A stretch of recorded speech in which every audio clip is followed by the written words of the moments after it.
Ikhwan akhwat, terima kasih Anda tetap bersama Rasil untuk tausiah sore dengan bahasan ibadah bersama Ustadz Abul Hidayah Sairoji. Ustadz, kita ke beberapa pertanyaan yang sudah dikirim. Ini dari hamba Allah. Pertanyaannya adalah, kalau penghinaan lebih menyakitkan dibanding utang dikemplang, apa yang harus saya lakukan, Ustadz? Subhanallah. Dikemplang itu maksudnya tidak dibayar. Iya. Dari ibu, bapak tidak ada namanya, hamba Allah. Namanya. Sebaiknya kalau pertanyaan disebut namanya. Nama, jadi, apalagi usianya, asik jadi kami, ya. Nanti saya orang piantun sepuh dianggap anak-anak kan. Ustadz, kita tunda dulu karena ada telepon. Assalamualaikum warahmatullahi wabarakatuh. Waalaikumsalam warahmatullahi wabarakatuh. Dengan ibu siapa di mana? Dari Ibu Hajatati di Cipete. Di Cipete? Iya. Oke, silakan pertanyaannya Ibu. Gimana Bu kalau anak sudah meninggal terus orang tuanya mengodok sholatnya yang bolong-bolong, apa diterima Allah apa tidak ya? Dan dosa-dosanya. Maksudnya yang bolong-bolong sholatnya siapa? Sholatnya anak yang sudah meninggal. Itu saja atau ada yang lain? Sama dosa-dosa yang lain apa bisa ampuni sama Allah. Itu saja Ibu? Atas permintaan orang tuanya. Iya. Terima kasih atas bantuan. Terima kasih Ibu dengan bersama-sama tausiah sore kami. Silahkan Ustaz. Iya. Ibu di Cipete, Ibu Hajah siapa tadi? Orang ketika meninggal dunia selesai tugasnya, maka perhitungan amalnya itu berarti sudah selesai. Cuma saja ada beberapa hal yang masih tetap bisa diterima, antara lain pada seperti hadis yang sangat populer, yaitu amal jariah. Jika waktu hidupnya dia beramal jariah untuk membangun sebuah masjid, membangun pendidikan, membangun pesantren, membangun apa untuk kepentingan umat, kepentingan umum, jalan raya, jembatan atau apa saja. Nah, peninggalan ini akan terus mengalir pahalanya sampai kapanpun. Kalau dia menanam, misalnya tanaman itu ketika selama masih berbuah itu akan mendapatkan pahala yang terus mengalir. Ini satu. Yang kedua, ilmu yuntafa'u bi, ilmu yang diambil manfaat. Nah, ini guru, para ustadz, para kiai, para ulama, ini ilmunya hidup terus. Karena sepanjang dia mengajarkan ilmu itu, kemudian ilmu itu diajarkan lagi, diamalkan lagi, sebanyak yang diikuti oleh guru tadi, diikuti oleh santrinya, diikuti muridnya, diamalkan pula, maka itulah pahala yang akan terus mengalir. Subhanallah. Jadi maka di sini panennya seorang guru di sini. Berbahagialah Anda, para Allah. guru yang kami cintai di seluruh ilmu yang dunia, di Indonesia, dimanapun, karena ilmu yang Anda bagikan setiap kali dilaksanakan oleh siswa-siswa kita atau apapun itu, kita kebagian ya Ustaz. Insya Allah. Itu tidak hanya ilmu agama, misalnya penemu apa gitu kan, kemudian bisa dimanfaatkan oleh banyak orang. Kalau Nuni ngajarin masak makanannya enak, terus itu dipakai orang lain. Nah, sepanjang masih dipakai, itu kebagian pahalanya juga. Betul, makanya mengajarkan tidak hanya ilmu agama, apalagi ilmu agama yang dipakai terus, sholat terus, baca Al-Quran terus. Misalnya mengajarkan Al-Quran terus dipakai terus panjang hidupnya, diajarkan lagi sama anak-anaknya, sama santri yang lain, maka pahala itu akan terus mengalir. Yang ketiga, doa anak soleh kepada orang tua yang sudah meninggal dunia. Tetapi bukan hanya 3 ini saja, karena kenyataan doa itu pun juga akan bisa memberikan sesuatu. Tapi doa ini tergantung sejauh di mana doa kita diterima atau tidak kepada Allah. Kita bisa mengambil pelajaran dari kenapa ketika seorang meninggal dunia, Rasulullah memberikan contoh dan mengajarkan kepada kita supaya kita sholatkan dia. Nah, itu di dalam sholat kan doa. Doa kepada yang meninggal dunia. Itu berarti doa bisa akan mempengaruhi terhadap orang yang meninggal dunia. Bisa diampuni dosanya, bisa dimaafkan kesalahannya, bisa diterima amal solehnya. Nah, pertanyaan seperti Ibu tadi, kalau untuk perhitungan, sholat, ya perhitungan amal sholat yang bolong-bolong, kemudian dosa anak, nah itu nanti memang ada perhitungannya dengan jelimet, dengan teliti Allah akan hisab itu nanti. Karena dalam Al-Quran sudah kita yakini wa may ya'mal misqala dzarratin khairan yarah wa may ya'mal misqala dzarratin syarran yarah. Sedikit amal saja perbuatan baik akan dibalas, dan sedikit saja perbuatan yang tidak baik itu pun akan ada balasannya. Nah, ini pun bisa kemudian misalnya salah dimaafkan karena doa ibunda tercinta, bisa saja. Tapi namanya doa. Doa itu kan permintaan. Doa tergantung dikabulkannya doa kita atau tidak. Kalau doa kita dikabulkan, ya dosa-dosa diampuni, bisa jadi. Tapi kalau doa kita tidak dikabulkan oleh Allah SWT, ya berarti tidak bisa merubah perbuatan dosa itu, tetap mendapat siksa. Nah, jadi di sini pentingnya doa dari orang tua, terus memohon pada Allah, ya. Berdoa supaya anaknya diampuni, itu terus menerus insya Allah. Karena Allah itu maha mendengar segala doa, maha pengampun lagi maha penyayang. Jadi bisa saja doa kita dikabulkan oleh Allah SWT dan sangat akan berpengaruh terhadap orang yang sudah meninggal. Apalagi itu anak kita sendiri. Wallahu a'lam. Jawaban terkait dengan hutang dikemplang tadi kan tertunda. Hutang dikemplang.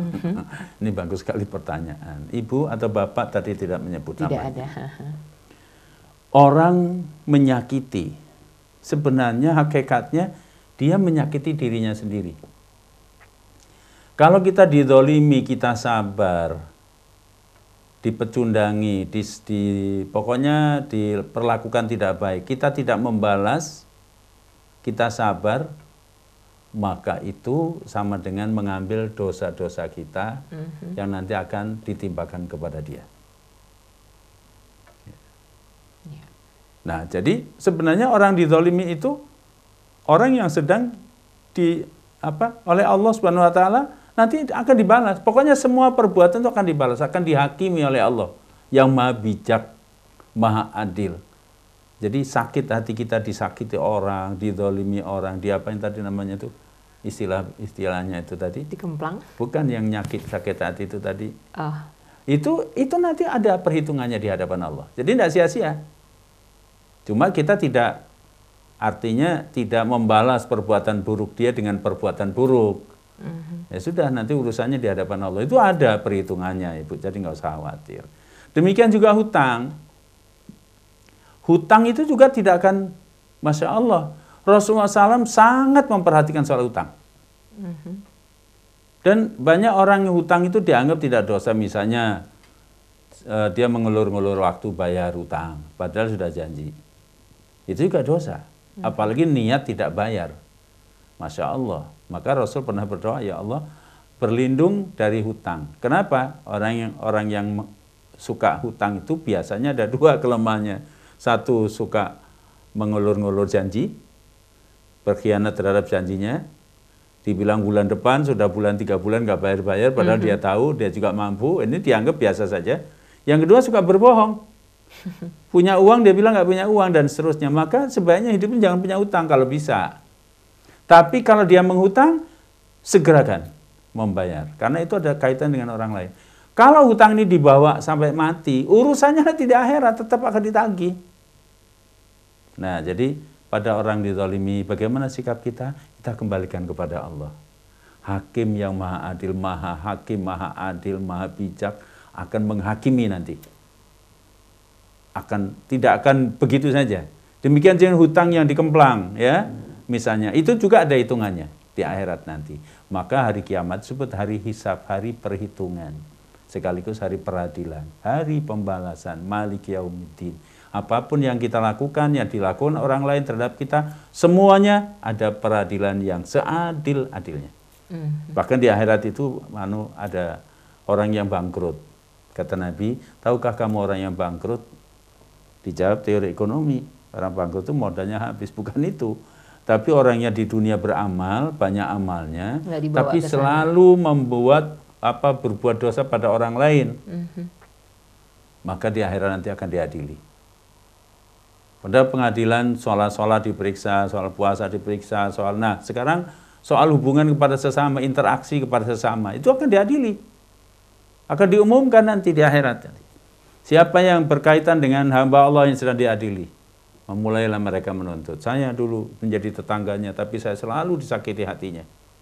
Kemudian dilihat pengadilannya, semua menjadi saksi, kaki menjadi saksi, tangan juga bicara, semua menyaksikan dan benar. Maka pahalanya diambil, diberikan kepada orang yang disakiti tadi. Datang lagi yang lain, saya temannya, tapi kalau dagang sama berserikat dagang, tapi untungnya diambil, ruginya diserahkan. Itu nanti diperhitungkan, diambil pahalanya. Sehingga pahalanya habis yang dilakukan. Tapi yang nuntut masih banyak. Karena pahalanya sudah tidak ada, maka dosa orang yang dizalimi, disakiti tadi, atau dirugikan, diambil, ditimpakan kepada dia. Jadi pahalanya habis, dosa orang lain ditimpakan pada dia karena amal buruknya terhadap sesama. Jadi nggak bisa di dunia semena-mena, sekalipun malang melintang, hebat, gagah sekarang memperlakukan orang semena-mena, nanti tunggu hari kiamat. Pasti ada pembalasan. Jadi janganlah jadi orang yang bangkrut hanya Allah. karena kenaifan, ketololan, atau ketidakpedulian. Atau kesombongan, karena kesombongan mereka. Astagfirullahaladzim. Ya, silahkan ya, Anda masih tetap nuning temani bersama Ustadz Abul Hidayah Sairoji. Anda bisa telepon atau SMS kami. Kalau telepon 845 15 12, kalau SMS ke 08111199920. Kita lanjut kembali untuk terima telepon terlebih dahulu, Ustadz. Ya. Assalamualaikum. Waalaikumsalam warahmatullahi wabarakatuh. Bapak dengan siapa di mana, Pak? Saya Pak Hikmah, Bu, lagi di jalan. Baik. Saya ingin ini ikut urung rembuk dengan Pak Kiai. Silakan. Ya, Assalamualaikum Pak Kiai. Waalaikumsalam warahmatullahi wabarakatuh. Ya, izinkanlah saya Pak Kiai berdoa untuk Anda, semoga Allah Subhanahu wa taala selalu berrahmati Pak Kiai dan Amin wa keluarga. iyyakum ajmain insyaallah. Ada pertanyaan saya Pak Kiai. Tadi kan Pak Kiai udah menyatakan bahwa semua dosa-dosa itu akan dipertanggungjawabkan. Dan pahala juga akan dipertanggungjawabkan gitu loh di akhirat. Lalu itu kalau di yaumil hisab kan ada pintu tobat, Pak. Kalau kita udah bertobat segala macam itu bagaimana, Pak? Apa kaitannya dengan surat ini, Pak? Iya, betul. Itu saya mohon penjelasannya karena saya kadang-kadang sering bertanya.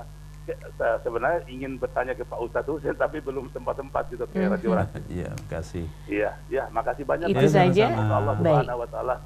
Ya, Terima kasih. Waalaikumsalam warahmatullahi wabarakatuh. Pintu taubat luar biasa luas. Jadi, Bapak yang mudah-mudahan dirahmati Allah SWT. Tidak ada manusia tanpa dosa. Tetapi Allah yang Maha Pengampun, pengampunannya melampaui segala dosa manusia. Bahkan satu kalimat yang paling disukai oleh Allah adalah kalimat penyesalan akibat perbuatan salah dan dosa, lalu dia mohon ampun kepada Allah. Ini kalimat yang paling dicintai oleh Allah SWT. Sampai digambarkan di dalam kitab Riyadhus Shalihin, digambarkan begini, artinya suasananya seorang yang berjalan melewati hutan lebat, kemudian dia membawa perbekalan perjalanan yang begitu jauh, dia sendiri, kemudian tertidur karena lelahnya. Tiba-tiba barang bawaan perlengkapannya dalam perjalanan itu hilang semua. Tak satu pun tersisa. Tak satu pun tersisa. Bagaimana bingungnya. Perjalanan masih jauh, keperluannya ada di situ semuanya. Dalam kepanikan yang luar biasa, tiba-tiba barang yang tadi hilang yang sangat penting dalam perjalanan itu ditemukan kembali. Saking senangnya, dia kemudian mengatakan, ya Allah, aku Tuhanmu, engkau hambaku. Sampai saking senangnya ngomongnya keliru. Mestinya kan ya Allah, engkau aku hamba dan engkau Tuhanku. Kan begitu, tapi keliru saking senangnya. Nah, jadi di sini menggambarkan betapa orang kehilangan sesuatu lalu ditemukan dalam situasi yang sangat diperlukan, sehingga kegembiraannya luar biasa. Nah, saya stressing di sini pada kegembiraan. Allah lebih gembira dari orang yang kehilangan barang tiba-tiba ketemu terhadap orang yang ketika dia berdosa, kemudian dia menyesal dan rintihan jiwanya mengadu pada Allah untuk minta diampuni. Itu Allah suka sekali. Bahkan kalau di dunia ini tidak ada orang berdosa, semuanya soleh semua, Allah akan datangkan orang berdurjana yang banyak dosanya, kemudian dia bertobat. Nah, Bapak di sini jadi sebesar apapun, sebanyak apapun dosa, kalau kita bertaubat sebelum kita kembali pada Allah, sebelum sakaratul maut, itu insya Allah, Allah berjanji akan mengampuni semua dosa, dosa apapun, dengan syarat taubatan nasuha. Sering saya sampaikan di sini ada 4 syaratnya. 1, menyesal, betul-betul menyesal. Menyesal itu ya malu, ya aduh menyalahkan diri sendiri, kenapa? Menyesal, malu, takut pada Allah. Nyesel, ini 1 syaratnya. Kalau dosa tidak nyesal ya seperti kata Ebit GAD, karena bangga dengan dosa-dosa misalnya. Nah, ini nggak akan diampuni. Dosa masa lalu diceritakan, wah ini aku dulu jagoan, aku hebat. Aku tampar orang sekali, tampar dia mati misalnya. Nah dia ceritakan itu bukan menyesal, itu tidak akan diampuni, tapi menyesal, malu kita. Bahkan kalau kita berbuat dosa sebaiknya nggak usah ceritakan sama siapa-siapa dosanya itu, cukup mengadu pada Allah. Ini 1 syaratnya menyesal. Yang kedua, mohon ampun kepada Allah. Mohon ampun. Rasul saja yang dimaksum oleh Allah tidak kurang sehari itu 100 kali mohon ampun pada Allah. Nah, kita yang nyampar nyandung dosa kadang-kadang lupa. Jadi di sini dianjurkan perbanyak istighfar. Rasul tidak kurang dari 100, itu beliau selalu mohon ampun kepada Allah dengan mengucapkan istighfar. Istighfar itu beraneka macam banyak. Misalnya yang paling pendek, astagfirullah, astagfirullahaladzim, alladzi la ilaha illa huwal hayyul qayyum wa atubu ilaih. Ada lagi yang rajanya istighfar, yaitu sayyidul istighfar. Allahumma anta rabbi la ilaha illa anta khalaqtani wa ana abduka wa ana ala ahdika wa wa'dika mastata'tu a'udzubika min syarri ma sana'tu abu ulaka bi nikmatika alayya wa abu bidambi faghfirli fa innahu la yaghfiru dzunuba illa anta. Ini sayyidul istighfar, rajanya istighfar. Kalau membaca ini insya Allah dikala pagi dengan penghayatan, karena situ ada penghayatan yang luar biasa, dengan ketulusan hati akan diampuni dosa kita. Jika siang itu meninggal dunia, insya Allah kita diampuni dan akan masuk dalam surga. Demikian juga kalau kita baca malamnya, sorenya, malamnya kita meninggal, dengan penghayatan yang benar, maka kita akan diampuni dan akan masuk dalam surga. Sayyidul istighfar. Jadi yang kedua mohon ampun. Yang ketiga, menghentikan perbuatan dosa kita. Artinya tidak mengulangi. Kalau dosa sambal, tobat sambal, ya, wah pedes nggak mau lagi, tapi besok makan lagi. Jadi harus menghentikan perbuatan dosa kita, tidak mengulanginya lagi. Dan yang keempat, mengganti perbuatan keliru salah kita masa lalu kita dengan lembaran-lembaran yang jauh lebih baik. Misalnya sholatnya makin tekun, ditambah lagi dengan sholat-sholat sunnah, sholat malam, tengah hari dikala orang sedang tidur kita merintih mohon ampun pada Allah. Kemudian sholat rawatib, sholat sunnah fajar, sholat yang menyertai sholat wajib dan seterusnya. Kemudian berbuat baik, mungkin umpamanya dulu kita banyak mengambil harta orang, keringat orang, misalnya sekarang diganti dengan kita bersedekah, memperhatikan orang-orang fakir miskin dan seterusnya.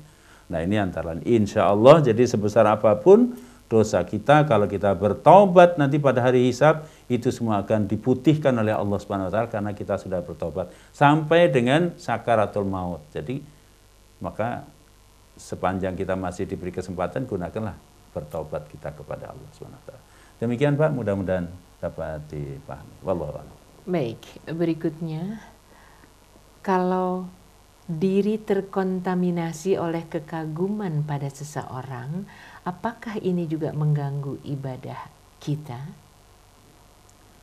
Kekaguman tergantung. Bisa kepleset soalnya ya, kan? Jadi kagumnya sebatas mana? Kalau kekaguman itu melahirkan rasa syukur kepada Allah, Nggak masalah. kemudian kebaikan yang dia kagumi itu yang positif. Kagumnya itu yang positif, bukannya kagum karena dia ibadahnya bagus, sodakonya bagus, dia menjadi pemimpin-pemimpin yang adil, yang bijak, kagum kita. Akan positif. Kemudian kita tiru, kita bisa belajar dari dia, itu positif, bagus. Tapi kalau kekaguman pada kekaguman yang tidak baik, ya. Adakah sesuatu yang tidak baik bisa dikagumi, Loh, Ustadz? ada, misalnya kagum pada orang koruptor. Gak ada lah. Ya kalau ada, bisa saja kan orang kagum senangnya pada yang negatif, yang macam-macam, ya kagum bisa. Dukun misalnya kaguman dukun, terus dia kepingin jadi dukun kan, bisa juga. Dukun yang nggak benar, dukun ilmu hitam dan sebagainya. Jadi tergantung kekagumannya sejauh di mana. Dan yang kedua, kekaguman ini tidak boleh melampaui batas. Jadi hulu itu berlebihan. Sekalipun kepada Nabi, ya itu nggak boleh. Tetap dia hamba utusan Allah. Jangan sampai melampaui, misalnya kagum pada kiai yang hebat begini, kemudian seolah-olah dia seperti Tuhan. Ini di bagian belakangnya ada tambahan tadi belum Nuning baca.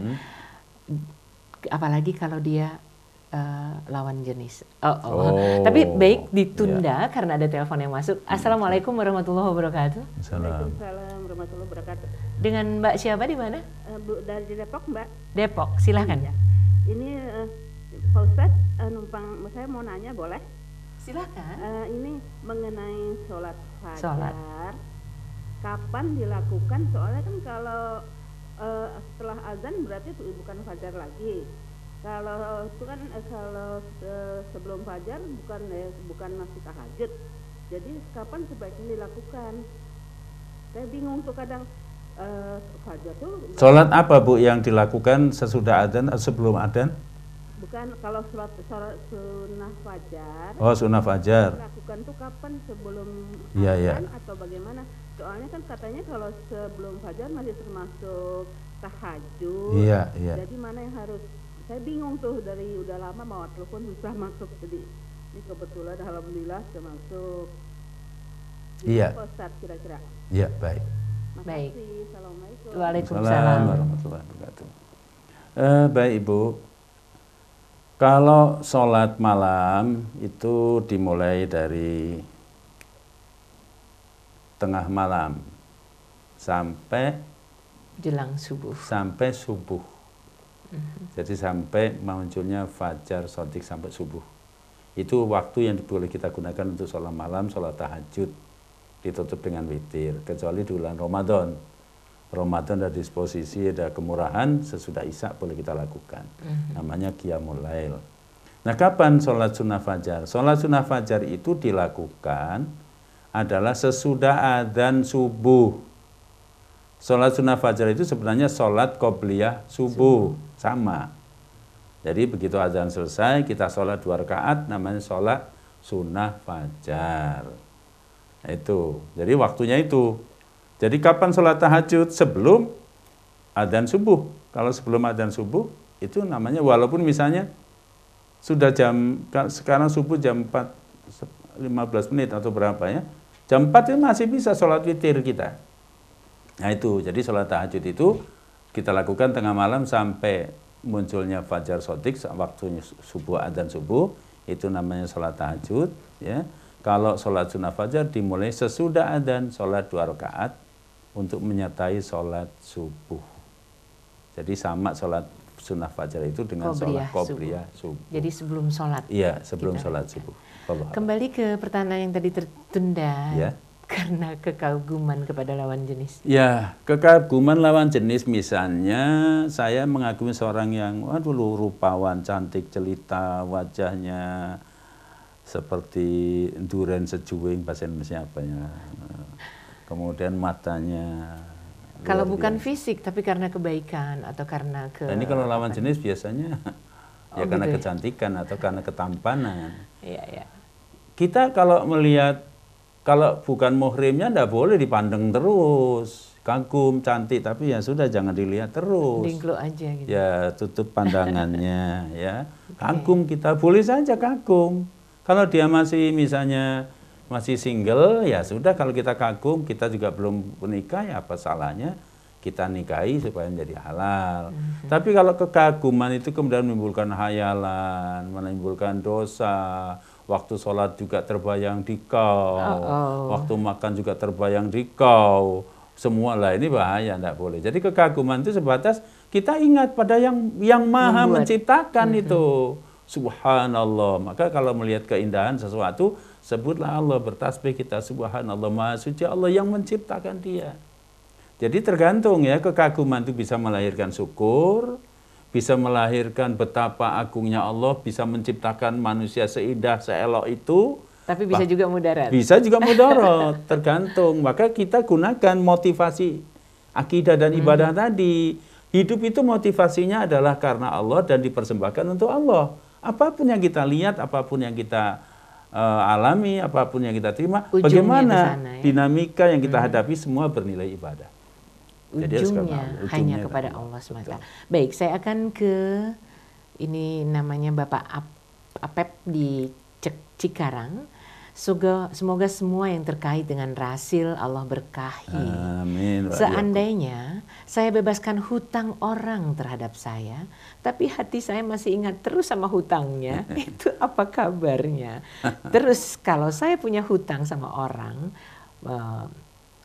bahkan beberapa orang, tapi saya lupa kepada siapa, orangnya di mana, berapa persis hutangnya juga saya lupa. Ini bagaimana Ustadz? Ya. Hatur nuhun. Ya, Wassalamualaikum warahmatullahi wabarakatuh. Terima kasih doanya Pak Apep. Mudah-mudahan juga Bapak senantiasa diberkati oleh Allah Subhanahu wa taala. Ustadz, Pak, ini gimana? Telepon datang kini, yang ini bisa ditunda. Oh iya, boleh silakan. Halo, assalamualaikum. Waalaikumsalam. Ya. Pak Ustadz, keraskan, Pak. Bertanya lagi masih? Ibu dari mana, Ibu? Dari Depok. Depok, silakan Ibu.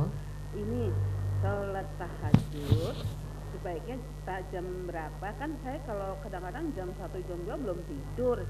Apa boleh langsung tahajud? Soalnya kalau terus tidur ketiduran. Aha, Ibu. Sering tuh saya begitu.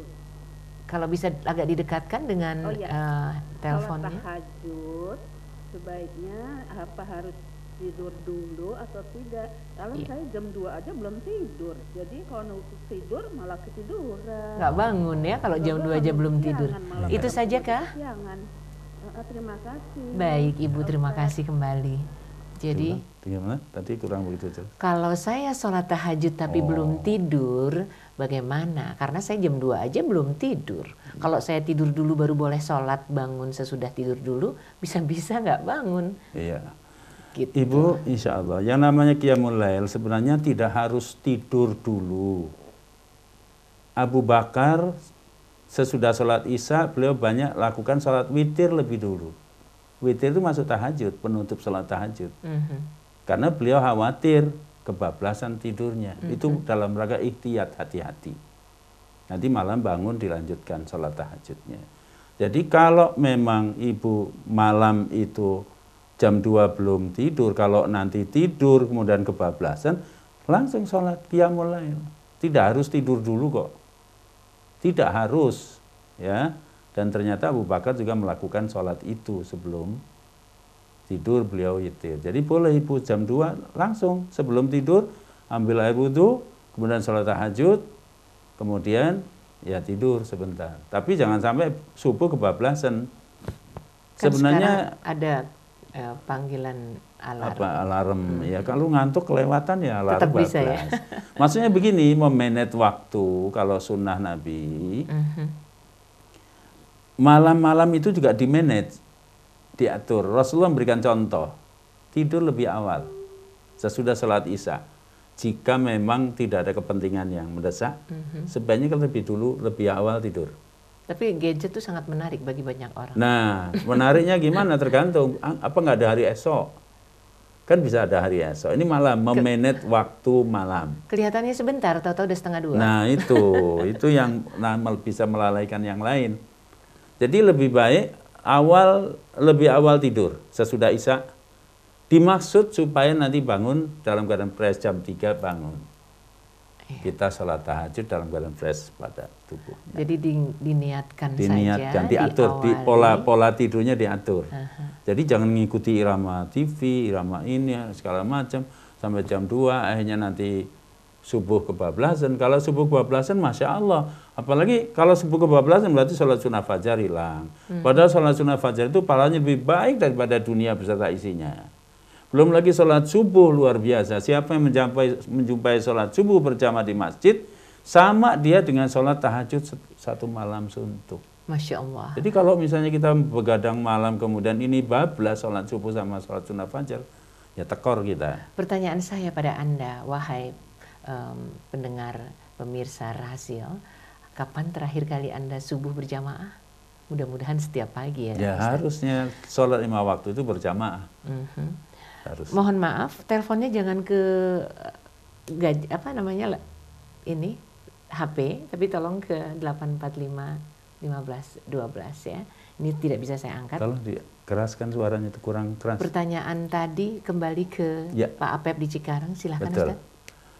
Pak Apep tadi, kalau kita mau membebaskan hutang, itu masuk dalam kategori ibadah. Subhanallah. Ibadah yang mengekang diri. Maksudnya kita dapatkan. Tapi tadi kan buntutnya saya masih ingat. Nah, kalau ingat sih boleh. Cuma yang dimaksud ingat ini tidak ikhlas, apa masih eman-eman, masih menyesal. Nah, inilah masalah nanti. Kalau hanya ingat ya syukur, alhamdulillah kepada Allah, ya Allah saya bisa membebaskan hutang orang lain, itu boleh saja. Tapi kalau diingat-ingat terus karena nyesel, nah itu terganggu, amal kita jadi rusak. Jadi sayang kita mengikhlaskan hutang pada orang lain, akhirnya bisa tak bernilai di sisi Allah. Jadi yang ikhlas sudah, pokoknya ikhlas. Kalau bisa nggak usah diingat-ingat lagi, kecuali ingatnya itu melahirkan rasa syukur kepada Allah. Yang kedua, kalau kita hutang, kemudian yang kita hutang itu sudah entah kemana hilangnya, tapi kita niat mau membayar. Nah sedekah itu jangan gitu. Sampai begitu kemana, ya sudah alhamdulillah. Nah ini keliru, memang kita niatnya kurang baik. Tapi niat kita memang mau membayar, tetapi orangnya tidak ada, orangnya pergi dan sebagainya, itu lain lagi. Tapi kalau kita sengaja, kita ulur-ulur hutang itu, sampai akhirnya terlalaikan, orangnya sampai meninggal, orangnya sampai pergi. Nah itu kita dosa karena lalai membayar hutang. Tapi ketika saya sadar dan akan membayarnya, nah orangnya sudah tidak ada. Nah itu masih tetap terkena lalai. Kalau memang kita menunda-nunda hutang itu sampai orangnya pergi, orangnya hilang gitu. Itu kesalahannya. Tapi kita sudah berniat mau membayar. Nah sekarang kalau membayar hutang, orangnya nggak ada, kemana? Nah ini urusannya nanti dari urusan akhirat ini. Bayarnya di akhirat nanti, maka sekarang perbanyak amal. Mudah-mudahan dengan amal ini bisa nanti menutup hutang di akhirat nanti. Tetap ini akan jadi urusan di akhirat nanti. Saya ingat pertanyaan, hakul adam ini. Ada pertanyaan yang beberapa waktu lalu, kalau hutang misalnya sejumlah 1 juta rupiah, saya sedekahkan tapi dengan niat ini membayar hutangku pada si fulan, ya Allah, karena saya tidak lagi temukan dia. Ini bagaimana Ustaz? Kan utangnya punya dia, punya hakul adam. Masa ini diberikan pada sedekah, yang lain? Jadi itu tidak berlaku? Ya ini kan hakul adam, punya dia. Oke. Mestinya dikembalikan sama dia. Cuma karena orangnya sudah tidak ada, kesalahan kita menunda-nunda utang, nah itu masalahnya. Tidak bisa urusannya nanti akhirat. Makanya tutuplah perbuatan kekeliruan kita, kesalahan kita dengan perbuatan-perbuatan baik. Ya, mudah-mudahan dengan perbuatan baik nanti di akhirat ketika dihisab ada balance. Oh ini kurang di sini harus bayar, ada untuk membayarnya gitu. Baik, terpaksa kita tunda dulu jawaban berikutnya karena ada telepon masuk lagi. Mohon agak lebih dekat dengan teleponnya agar lebih jelas. Assalamualaikum. Ya, waalaikumsalam. Subhanallah, Bapak dari mana nih? Ya, dari Bapak Redi di Keranggan. Pak Rezi, silahkan dengan pertanyaan. Ya, Pak Ustadz. Assalamualaikum. Waalaikumsalam warahmatullahi wabarakatuh. Ya, ini gini Pak Ustadz, saya mau nanya di luar tema nih Pak Ustadz. Ya, silakan Pak. Jadi mengenai ini Pak Ustadz, mengenai rukun iman dan rukun Islam. Rukun Islam itu ada 5, rukun imam ada 6. Itu dirangkumkan menjadi 6 atau 5 itu ada di Al-Quran. Apakah itu ijtihad dari para ulama apa bagaimana Pak Ustadz? Apa bisa jadi 4, bisa jadi 3 gitu? Apakah itu judulnya aja Pak Ustadz 6 atau 5? Apakah boleh itu menjadi satu? Nah, misalnya rukun Islam kita bikin 3, tapi ternyata di 3 itu ada 5 gitu Pak Ustadz. Gitu aja Pak Ustadz ya. Assalamualaikum warahmatullahi wabarakatuh. Waalaikumsalam warahmatullahi wabarakatuh. Bilangan 6 dan 5 itu memang kesimpulan dari ayat-ayat Al-Quran. Kemudian Rasulullah SAW sendiri menyebut kalau rukun Islam itu 5. Buniyal Islam khamsatun, 5 rukun Islam itu. Jadi ada memang disebut oleh Rasulullah SAW. Rukun iman itu diambil dari Al-Quran, kemudian dari Rasulullah SAW. Jadi memang itu sudah baku, jangan ditambah dan jangan dikurang, memang disebut dalam Al-Quran dan Rasulullah SAW. Bukan ijtihad, ya, bukan dari ijtihad. Jadi memang dari Al-Quran, ya. Misalnya kita bisa baca dari surat Al-Baqarah ayat 177. Walakinnal birra man amana billahi wal yaumil akhir wal malaikati wal kitabi wan nabiyyin dan seterusnya. Kemudian pada surat-surat yang lain, akhir surat Al-Baqarah juga disebutkan, juga pada ayat yang lain. Kemudian hadis-hadis Rasulullah tentang rukun Islam. Jadi memang disebut oleh Al-Quran dan Sunnah Nabi. Jadi bukan ijtihad. Wallahu a'lam. Baik, kita ke pertanyaan berikutnya. Ya. Terima kasih masih tetap bersama Rasil TV dan Radio yang mudah-mudahan akan menambah cakrawala pandang kita terhadap kehidupan spiritual yang jauh lebih baik. Ini dari Yon di Cibubur. Pak Ustadz, kalau orang ingin masuk surga, berarti kita harus berani dizolimi dan berani rugi di dunia. Karena di dunia sekarang ini manusia kebanyakan mencari untung Ustadz, membabi buta tanpa agama. Agama dibuat kedok semata. Jadi apa benar demikian Ustadz? Terima kasih. Wassalamualaikum. Jadi hidup ini adalah sebenarnya nilai, kualitas pada nilai. Parameternya itu pada nilai. Ya, Allah sendiri menilai manusia itu bukan dari fisiknya, bukan dari hartanya, bukan dari ilmunya, bukan dari tampannya, tapi dari hati dan amalnya. Ini. Jadi hati dan amal. Iman dan amal solehnya. Jadi hidup ini bagaimana seluruh yang terjadi pada diri kita itu bernilai ibadah. Berkualitas di sisi Allah. Mempunyai nilai utama di sisi Allah. Itu yang harus kita upayakan. Misalnya ketika nasib beruntung kepada kita, berpihak pada kita, kita menjadi orang yang dilapangkan rezekinya, menjadi orang kaya, dimudahkan, cita-cita bisa terwujud. Nah, bagaimana ini harta, cita-cita, kebahagiaan ini melahirkan kualitas nilai di sisi Allah. Maka orang beriman, kata Nabi, mengagumkan. Ketika diberi kelapangan, dia bertambah-tambah syukurnya. Jadi bertambah kekayaan, bertambah banyak dermanya, bertambah dermawan, bertambah santun, bertambah tawadu, bertambah banyak syukurnya pada Allah, bertambah banyak sujudnya. Insya Allah agama nggak dijadiin kedok ya Ustaz. Betul, bukan.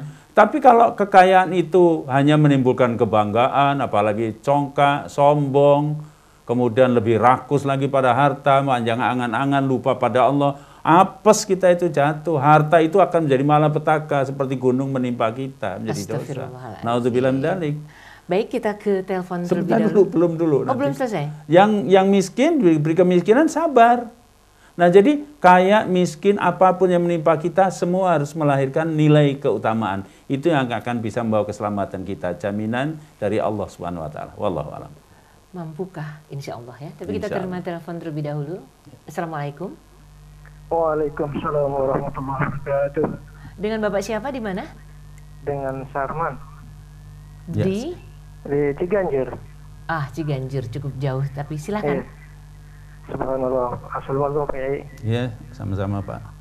Iya, tapi saya mau nanya yang sholat fajar ya. Selama ini saya kan kalau habis sholat subuh itu qobliyah ucapannya itu sama enggak ya Pak Ustaz? Maksudnya sama dengan sholat sunnah fajar itu? Ya, jadi nggak ngucap usul-usul qobliyah fajar gitu, enggak. Coba oh gitu, iya. Qobliyah subh, qobliyah subh gitu. Iya. Itu saja? Iya gitu, iya. Ini Pak Kiai idola saya. Iya, silakan. Subhanallah. Iya, saya ingat keplek Pak Ustadz. Ya udah kita aja intermezzo. Oh baik. Ya, baik, terima kasih. Iya. Waalaikumsalam warahmatullahi wabarakatuh. Idolanya, silakan Pak. Iya baik, jadi tidak menyebut niatnya memang sebenarnya sama, sholat sunnah fajar sama sholat qobliyah subuh itu sama. Jadi kalaupun niatnya qobliyah subuh itu sama, maksudnya adalah sholat sunnah fajar. Sama saja Pak. Wallahu a'lam. Ya, tadi. Sekarang kita lanjutkan yang tadi. Baik. Masih ada tambahannya? Masih sedikit saya ingin silakan. jelaskan. Jadi lapang sempit dunia ini sebenarnya cuma ujian. Hidup dunia bagaikan sandiwara, kata saya betul. Dunia ini hanya sandiwara. Sandiwara. Jadi yang akan dinilai itu adalah perannya, actingnya, bermain watak istilahnya, pemain watak. Kalau misalnya dia menjadi seorang saudagar, gimana sikapnya, perilakunya? Kalau jadi Allah takdirkan dia jadi orang miskin, bagaimana sikap hati dan perilakunya? Itu yang akan dinilai. Yang jelas nggak boleh ada peran antagonis di sini.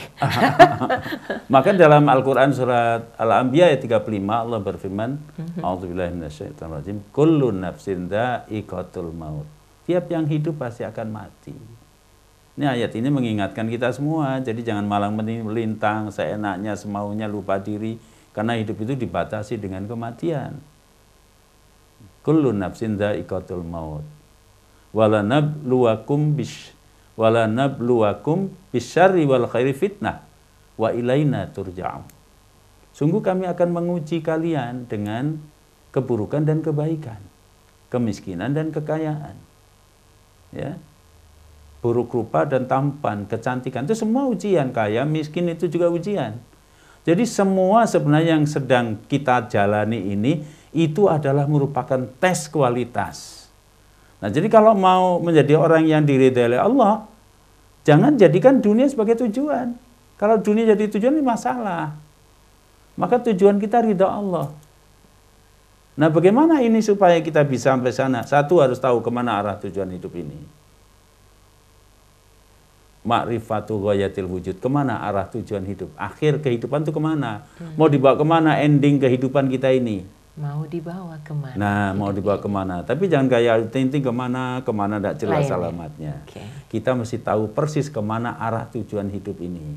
Jangan tertumpu pada dunia. Kalau tertumpu pada dunia terbatas, tidak selamanya kaya aja, tidak selamanya kaya, senang tidak selamanya senang, hari ini bahagia tertawa, esok menangis. Esok sedih, esok musibah. Jadi jangan dunia jadi tumpuan, kepada yang kekal dan abadi. Baca surat Al-Qasas ayat 77. Wabtagi fima atakallah darul akhirah. Raih oleh kamu kebahagiaan yang Allah sudah siapkan di akhirat. Di akhirat. Ini tujuan. Yang kedua, sa'atul haya. Hidup itu merdeka jiwanya. Tidak pernah terikat oleh materi. Kaya, syukur, tambah dermawan, gunakan untuk beramal, berbuat baik. Miskin, sabar, tetap terjaga, muru'ah. Memang tidak gampang, tidak mudah ini, tapi itulah. Dan yang ketiga, as-sa'yu ila mardhatillah. Berjuang kita untuk satu hal, obsesi kita. Bukan pangkat, bukan menggedekan perut, bukan harta. Tapi satu yang kekal dan abadi. Dan segala, puncak segala kenikmatan, ridho Allah. Ridho Allah. Baik, untuk telepon yang sudah masuk, masihkah disambungkan? Halo, Assalamualaikum. Waalaikumsalam. Sebetulnya radionya bisa dikecilin sedikit gitu ya? Feedback, Pak. Waalaikumsalam. Ya, silakan Pak. Halo. Ya. Halo ya.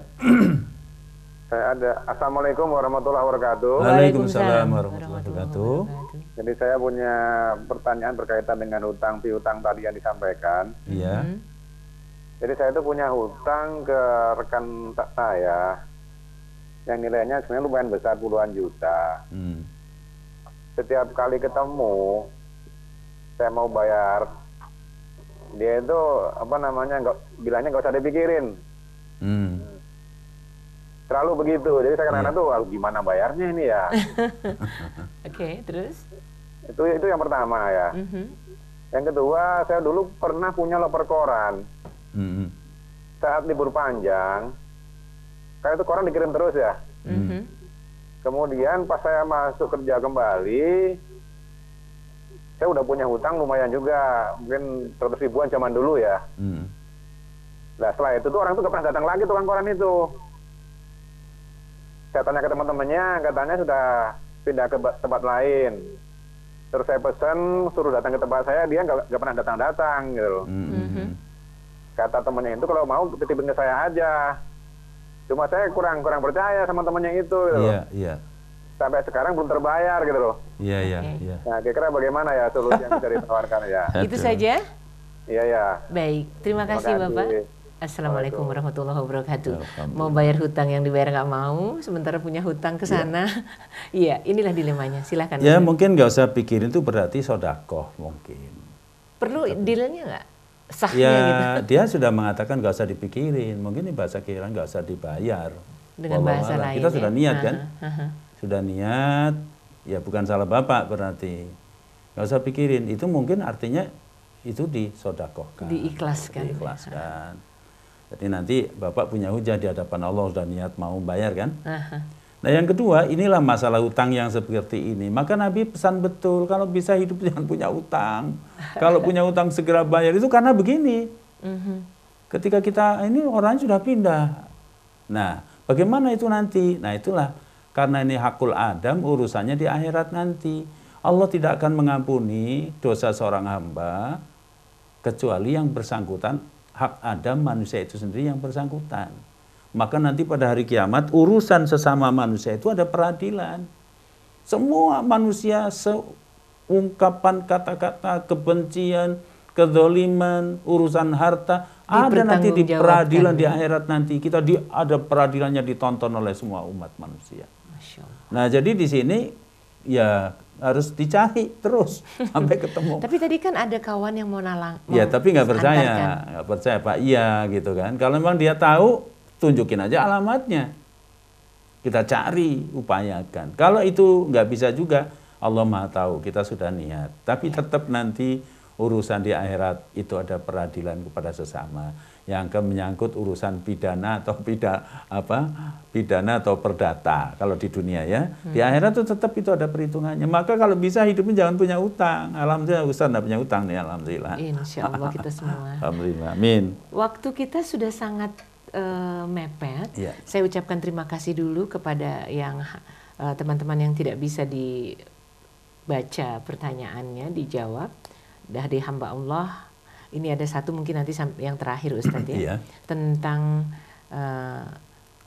bayar zakat kalau punya simpanan di bank 100 juta rupiah. Tapi sebelumnya saya ingin sekali mengucapkan terima kasih kepada Ibu Tuti, kepada Pak Mbah Roso, juga kepada Din Ahmad yang entah ada di mana sekarang tapi selalu bersama-sama acara di radio Silaturahim. Kemudian juga Pak Anang. Pertanyaan yang terakhir saja tadi, 100 juta punya simpanan, berapakah zakat yang harus kita keluarkan? Iya, zakat itu ada beraneka macam. Ada zakat harta. Zakat harta itu bisa termasuk di dalamnya kekayaan kita yang berupa uang, simpanan. Simpanan itu bisa berbentuk emas, perhiasan, uang cash, itu harus dihitung. 1 tahun sekali mengeluarkan zakatnya, setiap tahun. Bagusnya bulan Ramadan, bagusnya supaya pahalanya dilipat gandakan, tapi tidak harus. Nah itu kalau sudah senilai 20 dinar. 20 dinar itu kalau emas sekitar 85 gram. Jadi dinilai dengan 85 gram. Kalikan baru kalikan nanti harga emas pada saat itu. Itu dikeluarkan 2,5% dari 85 gram. Dari 85 gram itu. Ya. Jadi kalau misalnya 100 juta, ya nilainya sudah di atas, sudah sama nggak dengan 85 gram emas? Karena harga kan fluktuatif ya. Nah itu harus dikeluarkan. Simpanan, di barang simpanan emas misalnya, itu juga harus dizakati setiap tahun. Ada zakat perdagangan. Kalau zakat perdagangan itu harus dihitung harta. Barang yang dioperasionalkan itu dihitung, uang cash flow-nya, kemudian nilai barang dikurangi piutang dikurangi hutang, ya, dikalkulasi semuanya. Nah, kalau dia memang sudah nilainya di atas senilai 85 gram emas atau lebih, itu dikeluarkan zakat. Jadi bukan untungnya. Kadang-kadang salah orang mengeluarkan zakatnya, dihitung untungnya, kekayaan yang ada. Termasuk barang yang tidak laku, kemudian piutang yang masih bisa diharap pengembaliannya, kemudian dipotong biaya selama 1 tahun, kemudian hutang, kemudian berapa nilai uang itu. Jadi banyak hal memang harus dipelajari soal zakat, karena orang tidak zakat itu masuk dosa besar. Apalagi kalau dengan sengaja tidak mau mengeluarkan zakat, maka itu hukumnya dihukumi sebagai sama dengan orang yang musyrik, menyekutukan Allah Subhanahu wa taala. Jadi hati-hati, sebaiknya punya kekayaan ini segera dihitung, kemudian tanyakan pada alim, berapa mesti saya zakat setiap tahun. Karena harta kekayaan itu setiap tahun harus dikeluarkan zakat. Iya. Ustadz, kita boleh rangkum bahasan sore hari ini? Iya, baik. Para pemirsa TV Rasil dan para pendengar setia Radio Silaturahim yang mudah-mudahan dirahmati Allah SWT. Dari apa yang saya sampaikan tadi, kesimpulan bahwa hidup itu adalah ibadah dalam arti yang luas.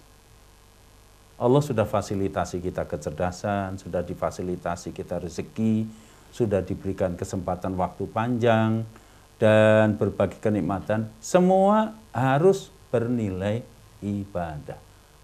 Nah, oleh karenanya ibadah itu disebut ibadah kalau motivasinya memang dia niatkan ibadah pada Allah, kemudian berorientasi dipersembahkan hanya kepada Allah. Tidak ingin dipuji, tidak takut dicela, tidak juga pamrih ada maksud-maksud lain. Melainkan apa yang kita lakukan, kita persembahkan kepada Allah Subhanahu wa taala.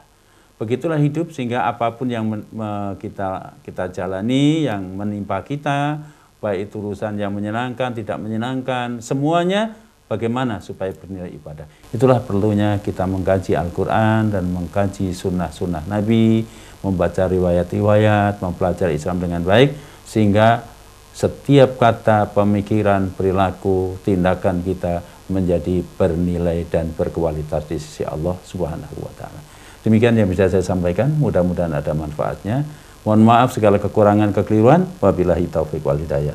Wassalamualaikum warahmatullahi wabarakatuh. Waalaikumsalam warahmatullahi wabarakatuh. Terima kasih Ustadz Abul Hidayat Sairoji untuk penguatan ibadah pada tausiah sore kita ini. Saya jadi ingat karya Khairil Anwar terkait dengan doa. Ya Allah, di dalam termenung aku masih menyebut namamu, biar susah sungguh mengingat engkau penuh seluruh cahayamu, panas suci tinggal kedip lilin di kelam sunyi. Tuhanku, aku hilang bentuk remuk.